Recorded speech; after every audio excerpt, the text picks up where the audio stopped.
All right, here we go on the Score YouTube page. And for all our podcast listeners, too, this is First and Pod after week 13. As Danny likes to say, subscribe, rate, review. I'm Andrew Fillipponi from 93.7 The Fan in Pittsburgh. Danny is somewhere gallivanting around with his wife, so he's not here. And in his place is our good pal, Mike Meltzer, based in Houston. He is a gigantic Michigan fan, so he's had a hell of a weekend. He follows the Texans, but he also roots for the Jets. So he has been through a lot in the last 24 to 48 hours. So we're happy that Mike is the replacement here for Danny on this show. We're going to react first, Mike, to what we just watched with the Chiefs and Packers. Quick story on that whole deal. Our mutual friend, Nick Wright from Fox Sports 1 and First Things First, I said on Thursday's podcast that I liked Green Bay money line. So he was on my case all night and all week really to bet him on that and to put my money where my mouth is to take Green Bay. I chickened out and never did it. And now not only do I feel bad because I would have won money from him, but come to find out, Mike, he was watching the game in Los Angeles with diehard Packers fan Lil Wayne.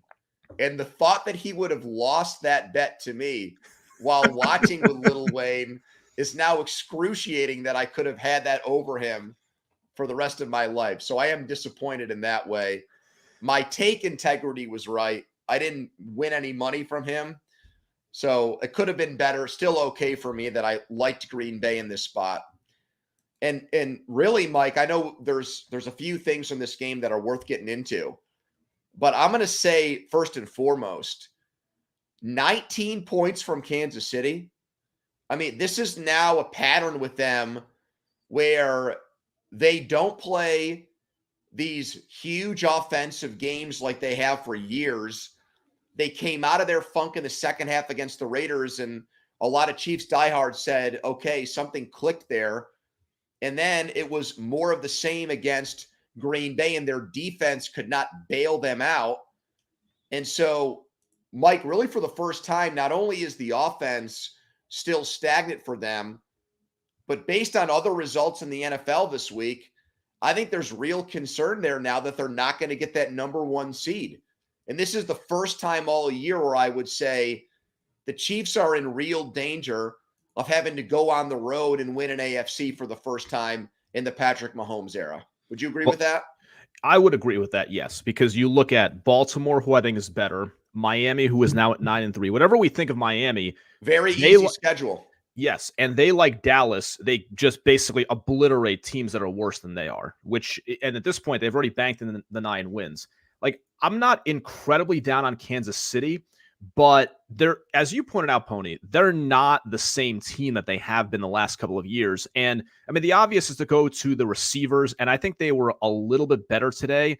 And I do think Mahomes needs to take a little. I don't think he played that well tonight specifically. Now, they got screwed with the lack of defensive pass interference in the final drive. It was an 8-point deficit, so no guarantee anyway. But the interception wasn't good.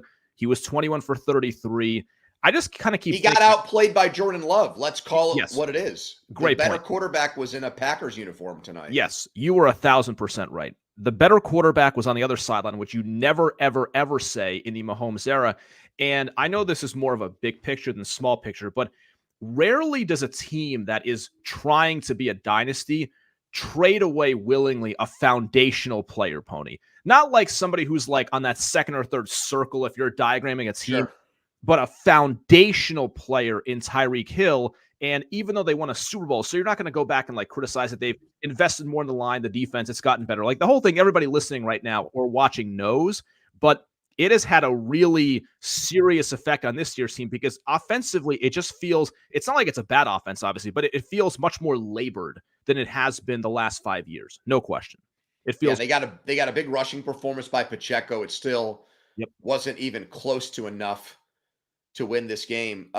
Yeah, they've got the tiebreaker on Jacksonville and Miami because they beat those teams head to head. The game against Jacksonville was on the road. The game against Miami was in Germany.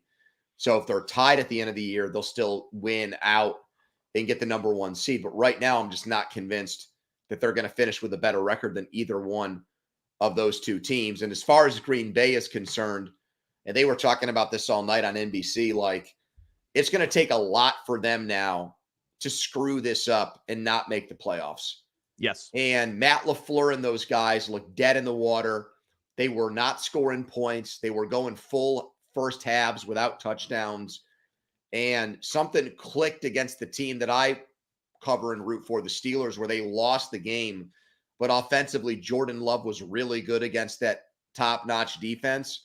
And since then, they've looked like the youngest offensive team in the NFL. And those guys have grown up. All the while, Aaron Jones isn't able to play.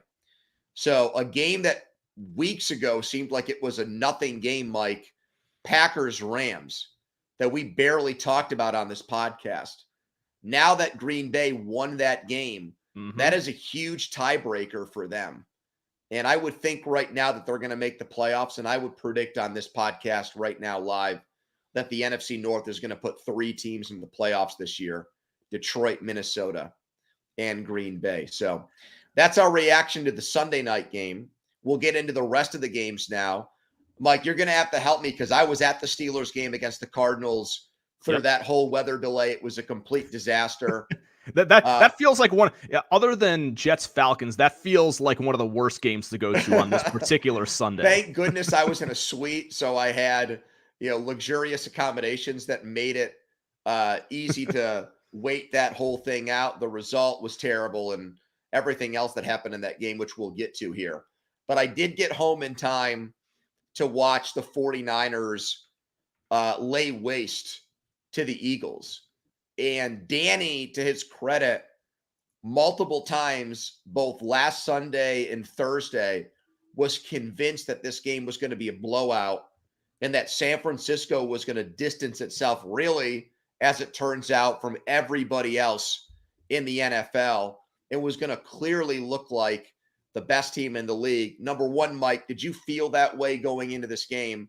And number two, would you want to push back on that at all? That the 49ers are now by far the best team in the NFL? I'm a little surprised that they blew them out the way that they did. But, Pony, I think it's super clear that when San Francisco has the right pieces healthy and available, those pieces being Debo, Trent Williams, Christian McCaffrey, when those guys are, and Kittle, when those guys are healthy, this is the best team in the NFL. That does not mean they're guaranteed to win the Super Bowl, as we know. But when those guys are healthy, and assuming reasonable health throughout the roster, they are the best team in football. And one of the things I liked about today's game, Pony, is I think San Francisco at times in this era has been kind of a bully in that when they get up on you, they're incredibly difficult to beat. But when things are kind of a struggle early, then they can kind of, like, it becomes very hard for them. In this game, it did not start off well for them. Philadelphia marches down the field. San Francisco goes, they go 3 and out. And then they're down 6-0 when they get the ball. And that's when they completely turn the game around. I look at this team as, I think they probably have the most talent in football, but I worry about them sometimes when they don't get off to good starts. That happened today, and they bludgeoned Philadelphia. And honestly, Pony, as somebody with no dog in the fight, I am very glad that Philadelphia team with that, stupid, the sideline security guy, I don't want to hear about Dom, whatever. Like, please stop telling me how this team knows how to win or has some miraculous gene in them. They play close games. When you play close games all the time, you will get bitten. And they got bitten big time today at home. Yeah, that Chooch from the Eagles, that coach, who they were serenading there because he's this big Italian tough guy.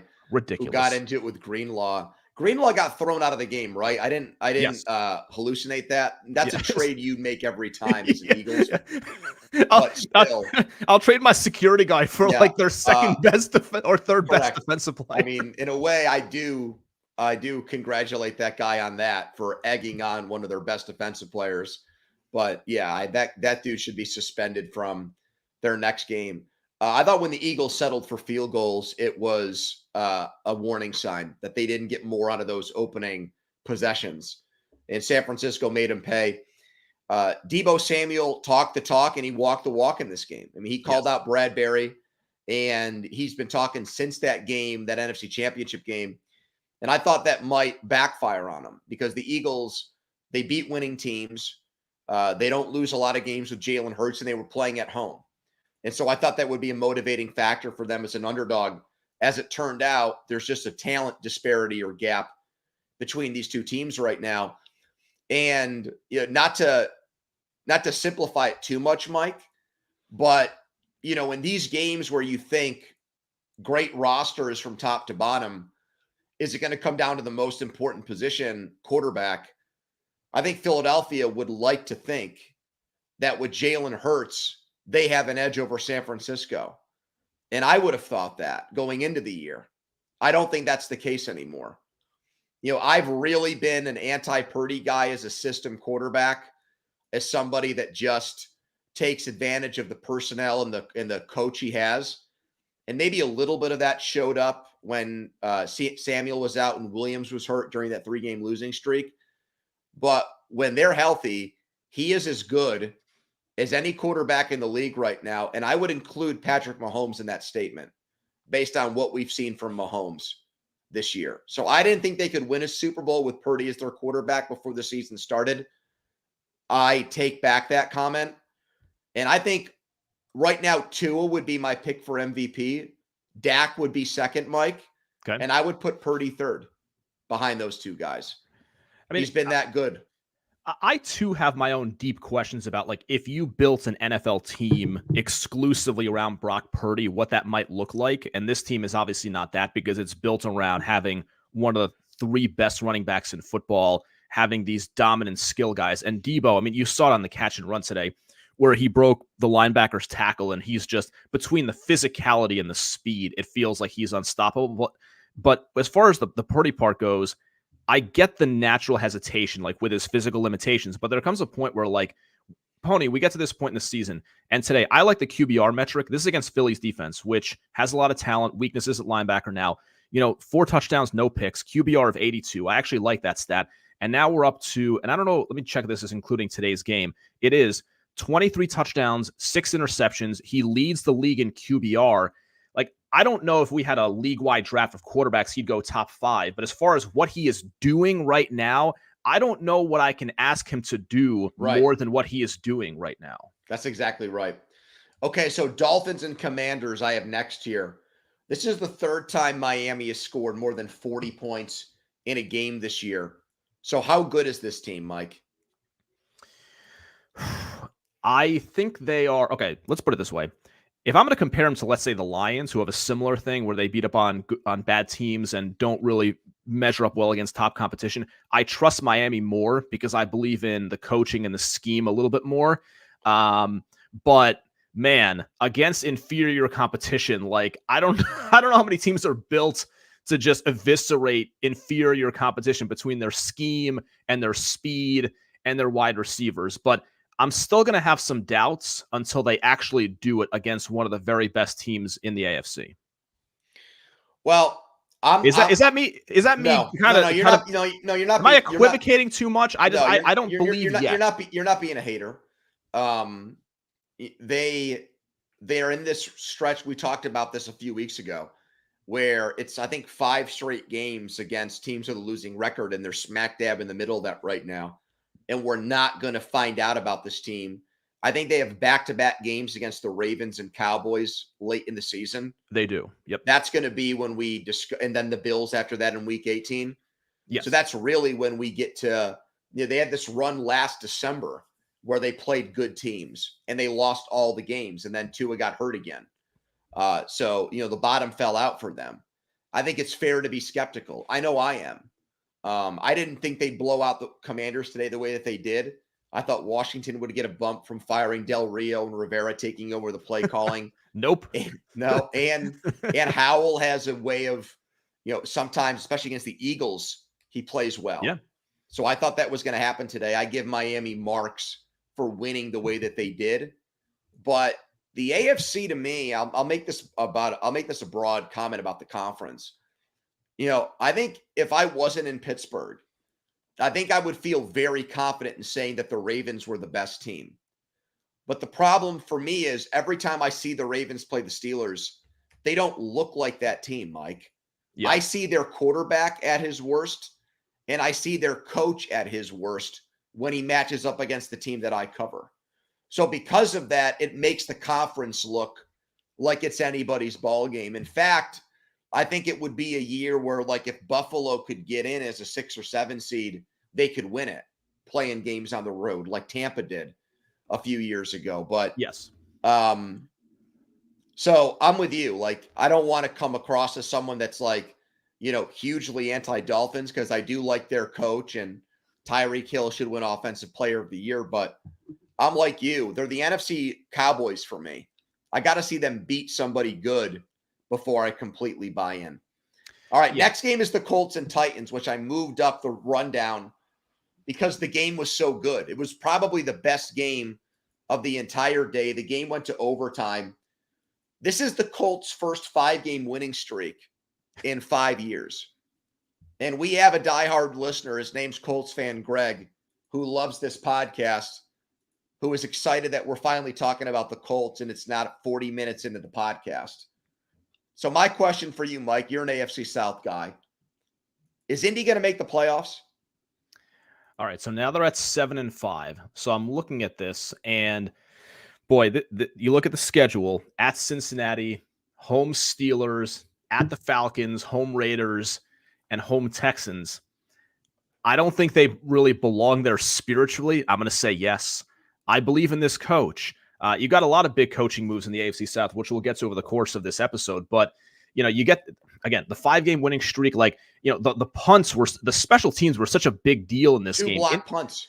Yeah, 2 block punts. They got 9 points. And they knocked the punter out, and Nick Folk had to punt for the Titans at the end of this game. Yeah, that's right, which also affected the game because it potentially led to a missed extra point by Folk because Tannehill came in as the holder. Yep. Yeah, I don't know if he did anything wrong on the replay, but maybe it kind of skews with the natural chemistry, whatever. Boy, Poni, a team, you cross-compare this team with, let's say, the Jets, right? And Indianapolis loses its franchise quarterback, even though we don't know a lot about him yet in Richardson. They have Minshew, a viable backup, and Steichen has just done an excellent job. It's largely against weak competition, and there's a lot of mediocrity in the NFL, but they're 7-5, like, without a whole lot of impressive talent in the roster. They did this without Jonathan Taylor. Based on the 7-bank wins and that schedule, I think they're going to make the playoffs. They got to get 3 of those wins, I think. I agree, Mike. Today was a swing game for them. People probably don't think of the Titans as a good win, but Tennessee was undefeated at home and winless on the road. They had lost in London to Baltimore, and they had won their games in Nashville, and they had lost everywhere else. That's a weird dichotomy with them, where they're a Jekyll and Hyde team. And so, for Minshew to win this game, and now, like you said, the teams that they're going to fight with for these playoff spots, the Steelers that game is in Indy on a Saturday, and the Houston game they have left is at home, and they've already beaten them head-to-head in Houston in week 2. So I do think they'll make it.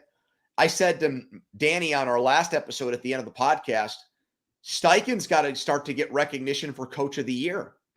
And he hasn't, because it isn't sexy, because there's no CJ Stroud storyline there. It's not Dan Campbell trying to revitalize a franchise that's been dead for 30 years. But just on its own merits, this is one of the great coaching jobs in the NFL this season. And they gutted it out today. They're not a great team on paper.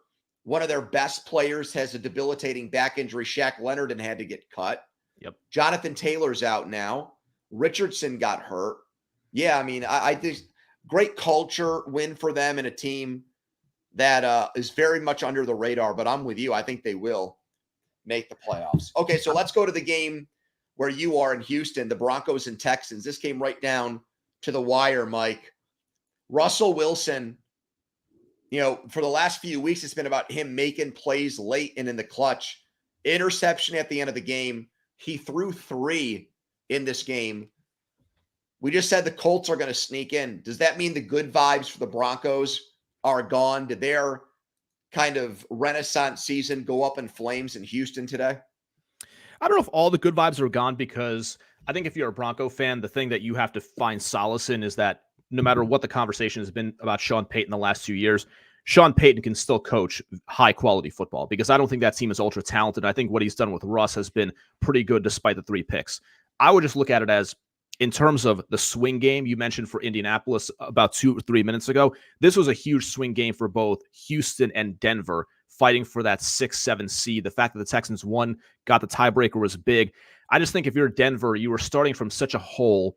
You dug out with the 5-game winning streak, but then you look at it, now you drop to 500, and I know the Chargers aren't great, but like, I'm guessing they're going to be underdogs next week in Los Angeles. I'm not 100% sure. They will be. They will be. Sure. So at the Chargers, at the Lions, home Pats should be a win. They got to face the Chargers twice, and they finish up at the Raiders. I just think for this team, as limited as it is, this most likely knocks them out. Not definitively, but most likely. Mike, if I were on the air in Denver, and they've got some good sports talk stations there. Yes. I would be very tempted, despite what they did in the 5 games, to set this game up and make this a really important game. I would be of the mindset to want to rip them on Monday. Because I feel like they let one get away, and this was a huge wasted opportunity. But Poni, how could you say that though? I know you're about to go into it, but the Texans really had control of this game from start to finish. Well, but there you go, right there. I mean, should Houston, if you're the Broncos, based on what these teams have invested in this season, yeah, Houston should not be a team that controls it from the get-go against you. You limited Kansas City in the 2 games you played against them to 1 touchdown. You went to Buffalo and you won. You shouldn't take a back seat to this Houston team whatsoever. And I just feel like what ended up happening with Denver this year is they got off to such a bad start that in season, the bar got lowered so far down for them that now a competitive loss and an end of a long winning streak, it's almost looked at like, well, hey, give them a pat on the fanny. Give them credit for at least being competitive and being relevant. That wouldn't be good enough for me as a Broncos fan. Yeah, I don't think the team is that talented and that good. The Texans, for what it's worth, Mike, Poni, if you're a Broncos fan, if you're going to yes, watch the Steelers, Browns, and Colts potentially make the playoffs, that would kill me. That would eat me up inside based on the team I have. Agreed on the Browns and Steelers, but I think, put it this way, in the DVOA stats, Cleveland's 11, the Texans are 12th, and Denver is 22nd, as an overall team heading into these games on Sunday. So I can see that. My bigger thing with Denver would be, I think it's clear that Sean Payton has raised the floor of Russ to a decent level, but they can get out of, some portion of that deal and kind of split the cap hits moving forward. I'm wondering if you're Denver, Sean Payton really knows at this point Russ's weaknesses and strengths, if he's going to be motivated to pull the ripcord, even though he raised that floor, just because of the. You don't think so? No, I don't. Because that's going to be, they might need a restructure. I need to look into that. But if they're going to keep going with this, it's going to be a heavy investment with a quarterback that I don't think has nearly the same ceiling that he once did. I also, Poni, real quick, I want to mention one thing about Houston on this, because this is a big theme to me on the Texans side. This game was not about DeMeco Ryans so much or CJ Stroud. The last 2 number 3 overall picks in the NFL draft, Poni, Will Anderson today had by far his best football game, and he's played generally well. 4 quarterback hits, 2 sacks, 2 tackles for loss, a pass defense. One of those led to a Derek Stingley pick, which then brings me to him real quick. The 3rd overall pick back in 2022, very controversially over Sauce Gardner. That dude finally has gotten healthy. And Poni, I think he played his best football game since 2019 as a true freshman at LSU. Wow. He had 1 pick off the Anderson tip. And then the second one, I don't know if you saw, but was with about 9 minutes to go. Sutton had beaten Jalen Petrie deep. Stingley, completely in phase, goes up, makes the interception. It was like a teaching tape kind of play. I thought for Houston, the 2 guys, forget about CJ Stroud and what he's done, but the other guys they've picked at number 3 overall, Will Anderson and Derek Stingley, won them this football game. And Tank Dell lost for the season, it looks like, which is a killer. That's for a big Houston, deal, because he's been so important to them. All right, the next game is the game I had to sit through. Cardinals and Steelers. Steelers had the worst loss of the day by far. And so the question here is, are they in trouble? You're damn right. They're in trouble. And maybe in the sense that because of the way their schedule is set up, they can still backdoor their way into the playoffs and limp their bleeding, bloody carcass to 10 wins and make the playoffs.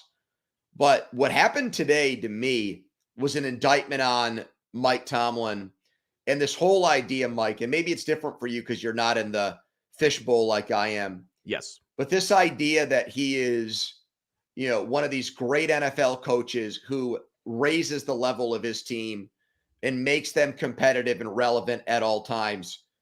They came out, even before the Pickett injury, they settled for a field goal on their opening drive, and then they did absolutely nothing after that. They had one drive where Pickett got hurt. They got to the Arizona 1-yard line. Kenny was injured, hurt his ankle. Then they went shotgun on 4th and goal, didn't get it on a Najee run. Yep. Allowed for Arizona to go 99 yards and score a touchdown there. That was the game. It took all of the life out of the stadium, out of them, wind out of their sails. They were never the same. They end up losing. It's a terrible look. It's probably, if you think about it, Mike, it's probably the worst loss in the NFL this season. If you think about it. You guys are really... No, but think about in terms of who are the bad teams. Patriots, make that Jets. short list. How many of them have gone on the road and won this year? The Jets won the Patriots won in New York very early in the year and beat Zach Wilson. Yeah. Okay, who cares? The Eagles lost to the Jets, but that was when the Jets were better. That was on the road, though. That was on the road, yeah. That was on the road. Yes. The Cardinals beat the Cowboys in Arizona. Yep. I don't think any team lost a game at home to a team this bad all year. Yeah, I can see that. Here's my counter. Mike, Stafford had 4 touchdowns. Kyren Williams went for 9 yards a carry last week against them. There were film people on Twitter who said the biggest mismatch they saw all year was Rams offense against Cardinals defense. It didn't look like 2 NFL teams on the field against each other. And this team had 3 points with 5 minutes left in the fourth quarter. Here's what I would say to try to counter it. And I think you make good points that if you kind of structure it with viable NFL teams losing at home and who have they lost to, I may have a hard time going through the schedule and finding a worse particular performance. But, and this is not revolutionary, like Arizona has been, with the exception of a few games, the Cleveland game last week against the Rams, they've been largely competitive for decent portions of their games. And now they have Kyler back. And even though they've made some trades, they lost Ertz this week, they're still going to be competitive. I look at the Steelers and I just have a lot of isolated, random thoughts. I mean, it's hard for me because I saw all the stuff from Pittsburgh today on social media. I saw it. And what I struggle with is, okay, it's so bad, but they're 7-5. They're 7-5 with a team that I don't think is ultra talented. Now, there are big problems like the quarterback situation. I don't know why your receivers are constantly in the news. You would think these guys are like Rice in Montana.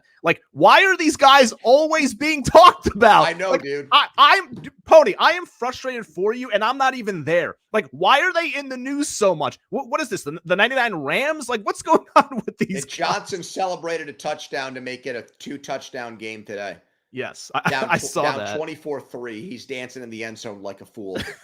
You're right about that. I appreciate you saying that because that makes me feel like I still have my sanity. You do. So why, other than just the loss, I get the feeling from you that there's something deeper here than just the individual performance that makes this so bad for Pittsburgh. Well, yeah, Mike. I mean, they've got one of the highest paid defenses in the entire NFL, and they went against Arizona today. Yes. And they got worked over. So it's bad. We got to move on, though, before this goes off the rails and I start flipping out. Fair. Browns and Rams. Now, my take on this game might surprise you. So I have written down here, LA scored more than 30 in this game. Would you pick both, one, or neither to make the playoffs? So that score that we see on our YouTube page says 36-19 Rams. I'm going to surprise you. I think the Browns have a better chance to make the playoffs. And I think they need to stick with Flacco regardless of what happens with Thompson Robinson in concussion protocol, because I think behind a better offensive line than what he had in New York or even Baltimore years ago, I think he can actually make enough plays here, Mike, to get them through a very easy schedule the rest of the way. So I actually think there's hope for the Browns despite having lost 2 in a row and getting kind of blown out today. Okay, so the question is both, one, or neither team. Yeah, I'm picking the Browns even though they lost. If you put a gun to my head, I'm comparing the schedules that are left for these teams. So the Rams, before I give you an answer, the Rams have at Baltimore, Commanders, Saints, both home, at the Giants, at the 49ers. I think they'll need to win 3 more of those. I think Cleveland needs to win 3 more. They've got 7. Home Jacksonville, home Bears, at Texans, home Jets, at Bengals. I'm going to say this. I'm going to say that the Browns are going to get 10 wins. I'm going to say both. I believe in McVay. Stafford maybe looks a little healthier. Nakua played very well. This game, by the way, was not truly 36-19. There was a late score in this one. There was a late score, exactly, yeah. I think your point about Flacco is a fair one. He played decently, although he had a classic Flacco, like at the end of the game when they still have a chance, just like heaves the ball, 65 yards in the air that's picked off that you're going to get with him. But I think your statement about going with the veteran with this offensive line over DTR is probably their best course of action. Lions and Saints. Lions survived the shootout. They got a big lead. They almost gave it back. They're 9-3 for the first time since 1962. Are you confident right now that they'll win a playoff game, Mike? I am not confident that they'll win a playoff game. Now, they are going to be the 3 seed, barring something really surprising, right? Yeah, they're going to beat out the NFC South champion for that 3 seed. Yes, and they're not going to be behind the Niners and whoever wins the NFC East. Exactly, yeah. So they'll be the 3. So you're looking at facing basically somewhere in the Minnesota, Green Bay, Rams. Like, put it this way, obviously it's matchup dependent. So I'd be much more confident against Minnesota than, let's say, Green Bay, because we've seen that, or even the Rams. I like that they held off the Saints, but God, Pony, like if you get off to the lead they got off to, I think they were up 24-7 at one point in this game. 21-0, I think. Yeah, 21-0 and 24-7. I do not like Aaron Glenn's defense allowing yards, points. Like, I give Goff credit for making some late plays to seal this win, but I don't trust the Lions defense. I think they're an inferior version of Miami in the AFC, as I mentioned earlier, and I believe in the offense and the coaching on offense. I do not trust that defense. So I brought this up to Danny on the podcast on Thursday, and I think it ended up being clairvoyant, even though I did ultimately like New Orleans to win the game. I said to him, I think when this season is over and the obituary is written on the 2023 Lions, you're going to look at the fact that Dan Campbell was loyal to his defensive assistant coaches, and that's why the season ended prematurely. And had he gone out and done something like the Browns did with Jim Schwartz, or the Dolphins did with Vic Fangio, or even Denver with Vance Joseph. Yep. I think that they would be in a much better spot right now. I think they're one of the worst coached defenses in the league. I think it's the opposite of the sum and parts. I think they've got better players than the results there. And I think that Campbell was loyal to Aaron Glenn because of their long-standing relationship as 2 ex-players who were with each other in New Orleans as assistants. And I think it's going to backfire on them. Now, it's not in the way that they're still going to make the playoffs, and maybe in Detroit, given all their problems, that's going to be looked at as a successful season. It probably will. But I think it's going to get capped out, Mike, and I think it's going to hit a ceiling earlier than it should because of what you said. I have no confidence in them winning a playoff game. I think even Minnesota with Dobbs could go there and beat them because of their problems defensively. So, yeah, I think it's a major issue. It's taken, in my opinion, it's taken a lot of the fun out of their season because their games are entertaining in that respect. It hasn't. But like, I used to have these delusions of grandeur about Detroit maybe competing for a Super Bowl, and I don't see any way they do that now. They can't beat like the Cowboys and 49ers or Eagles and 49ers in back-to-back weeks. No Not like way. this. Not like this. I know they have some guys hurt on the defensive line. Maybe they get some pieces back at some point, but I think your theory on this is right. And I I don't mean, think it was Danny has said things like he thinks that Detroit can go into Philadelphia with Goff and beat them. I don't see any way well, in January that yeah, that could happen. I'm not worried about the offense, but this defense is just so unreliable. And I agree with your point about the sum of the parts being worse, or sorry, in the reverse, that their pieces are better than what the ultimate product is. And I don't think this would have been like a mid-season move by Dan Campbell. It's more looking back at the last year. Now, I like Aaron Glenn. Like, I watched him playing. I've interviewed Aaron in person, like, really nice guy. And I guess to defend him, they did finish last season playing much better than earlier. And so maybe there was a thought that, the coaching, the team was gelling. They added to the defense in the offseason. But now looking at it, it's hard to disagree. Like, the defense is very bad. They've invested decently into that defense. And it seems like he right now has no answers, even when they get up to these big leads in these games. I do not have faith in them. Falcons and Jets, Atlanta wins. Should this end the dream of an Aaron Rodgers return? Right here, their eighth loss. Yeah, this should have been over, a week or two ago, even before the Miami catastrophe on Black Friday. The Jets are done. Pony, when I was on Sirius XM on Mad Dog Radio, 9-10 days ago, what I said was the thing about this 17-game regular season, which I prefer 16 games over 17, is if you are a bad team, it makes it seem like it's almost like a death march at times.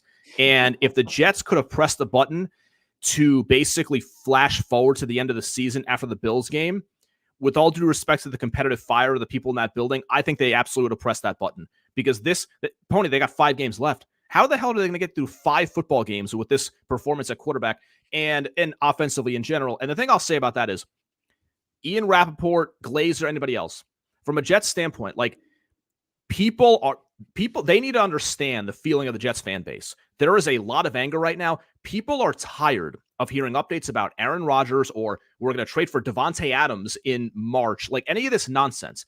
I don't want to hear a word as a Jets fan about Rodgers, a return, offseason moves. The next thing I want to hear from Schefter, from Glazer, from Rappaport is job status, positive or negative, on Robert Saleh and Joe Douglas. I don't want to hear anything else. Like, you can't lose 5. I'm tired of losing 5 games in a row, 4 games in a row, 3 games in a row, not scoring touchdowns and hearing about all these different things. When it's this bad, the only thing I want to hear about from those insiders is the fate of the coach and the GM relative to Rodgers, given what's happened this season. That's all I want to hear about. I don't think you're going to get one because I think organizationally, Woody Johnson looks at this season as just a punt. Like, they got screwed. I think you're right. Game. So there's not going to be any kind of pound of flesh here with what's happened with the Jets. There's not going to be Nathaniel Hackett's not going to get fired. Salah's not going to lose his job. They're not going to undergo another front office regime change. They're just going to write this thing off to not having Aaron Rodgers. And like, I do wonder what you said there. It's you like, I think what happens sometimes as football fans, when you're in it and you're having to live it day to day and week to week, and you're having to watch a team that can't score a touchdown on a weekly basis, you want heads to roll. And I know how passionate and how crazy Jets fans are. I just wonder when the season actually ends and there's okay, we are going to have Aaron Rodgers back next year. I wonder if a lot of the rancor and venom and everything else that's going on right now is just going to go away. I wonder the same thing. Like, listen, I'm not saying that they have to fire Saleh and Douglas, even though I've said on the air I think they should. I can hear the argument the other way. I just wonder, like, if they don't win a game the rest of the way, and there's a real chance they don't, and they finish the season on let me count this, I guess this would be a 10-game losing streak. Like, I'm fascinated by what those post-season news conferences are going to be like from Saleh, from Douglas, like, just especially Joe Douglas, who I like how you get up there and face the media after what you have put your fans through this season. And I know when they have Rodgers back next season, they're going to heavily invest into the backup quarterback group. Like, they're going to get a viable backup. I think they'll have a viable third string quarterback. Wait, why do you think that? Why do I think that? Yeah. Because they can't. Well, I'll put it this way: they're going to get some kind of like Minshew, Brissett. Like they will overpay. I don't know about that, man, because of Rodgers' ego and personality. I wouldn't be sold on that. That I will. I don't know what else is going to happen on that pony. That will happen. That will happen for next season. I don't know what else is going to happen. Coach, GM, draft pick, anything, but that will happen. They will bring in a viable backup next season. Chargers and Patriots. This game today was unbelievable. Yes. The Patriots get shut out. They lose 6-0. Their defense has been incredible, and they lose all these games because they literally can't score. So I haven't asked you this question, Mike, because it's been Danny and I every week on these post-game podcasts. What's going to happen with Belichick? I'm fairly convinced he's not going to go to LA. Why is that? I've talked to enough people there that seem to think that the Spanos family's history is that they don't pay a lot and invest a lot in head coaches. Norv Turner, Mike McCoy, Anthony Lynn, Brandon Staley. And they also don't really have a history of ever ceding control to somebody that would be not only the head coach, but be the GM and pretty much run the entire organization. And I know they've never been in a position where like the winningest coach of the last 50 years has been available. But there's also a reason why he's available, Mike, because he's run that Patriots organization into the ground in the post-Brady era. So I think, and Danny and I have talked about this, I think they're going to hire an offensive coach for Herbert. Okay. Because they haven't had one for him yet. So, okay. So I don't know the Charger situation as well. I think the Belichick thing is a real possibility because if they let go of Staley, I think Telesco's done a nice job with the roster, but like, I don't know how many coaches he can survive as GM either. So they'll be in the market for a head coach. Like once they miss the playoffs, once that's official, like they're going to hire somebody. And Belichick, I'm sure, would be very enticed by the possibility of Herbert. So, I think he'd want to go there. I think that would be his first choice. So from a Belichick standpoint, Pony, like what do you think if LA was out? What do you think that means for him as far, because I imagine he would want to keep coaching next season somewhere. I know. And I was sitting in waiting out this rain delay, and they had the red zone on in the suite we were in. So they flipped over to this game at some point. And I'm just talking to people up there like, where does he go next year, man? Commanders. So people keep saying that, but if you're Bill Belichick, what about that situation other than the money and the I guess possibility that they're going to give you what you want in terms of roster control? What's appealing about that job? To me, very little. Yeah, you don't know about the quarterback, and it's most likely going to be a no long term on the quarterback that's there. And it's a tough division with Philly and Dallas. It's a tough division. I guess if you're Belichick, you could think to yourself, okay, this team has been mismanaged by ownership. Rivera has not been a good coach. If I come in there and I bring in a viable personnel guy, they have some pieces there offensively and defensively that I could just kind of like the Sean Payton thing. Like I could lift the floor of this place because it's been so mismanaged for like 25 years that I'd make a real difference. So I think that I don't know what else would be a possibility, though, as I look at the standings right now, like who we think might get fired. The only other thing I would say is based on what happened with the Giants game last week and what Rappaport reported a month ago about the contract extension that happened for him very quietly. Yes.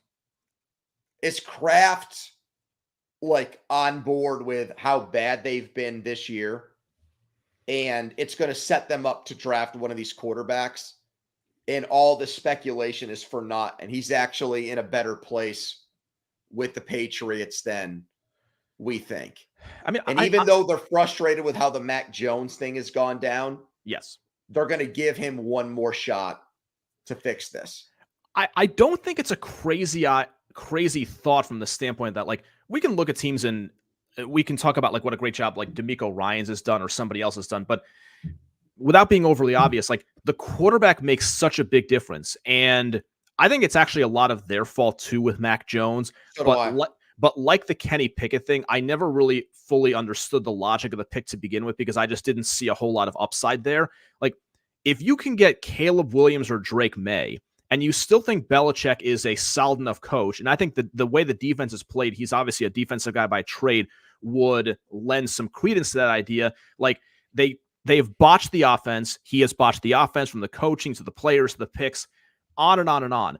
But like if they get it right at quarterback, like Houston did, and they'll have every opportunity seemingly to get that done if they hold on to this number 2 pick, like, isn't that a viable argument? Even though he got you to this place at this point, like the Patriot fans I'm on text with, like high school buddies, college people, like they're desperate for them to lose every single game because clearly, as you mentioned, the best thing for the future interest of the Patriots is to lose out and to land either Caleb Williams or Drake May. I'm going to give you the final word on a game that, if you're still with us, God bless you, that not a lot of people cared about, and that's Panthers and Bucks. The Carolina did not get the very often new coach bump. They sucked again today. They lost. How concerned are you about the future of that team? I am very concerned. I'll try to make this very brief. I'd be concerned because of this. Pony, they've invested so much in Bryce Young, and they don't have their number 1 pick, to where even if their honest evaluation right now was, hey, like Bryce's ceiling might be like the 14th best quarterback in football, they have absolutely no option other than to go all in on him the next 2 to 3 years before they even think about pivoting off of that because of what they've given up. That's what would worry me, even though I really like Bryce coming out of Alabama. Mike, thanks for pinch hitting for Danny. I did not have the classic setup for today because I was at a horrible game. I think I needed to rely on you. Thank you.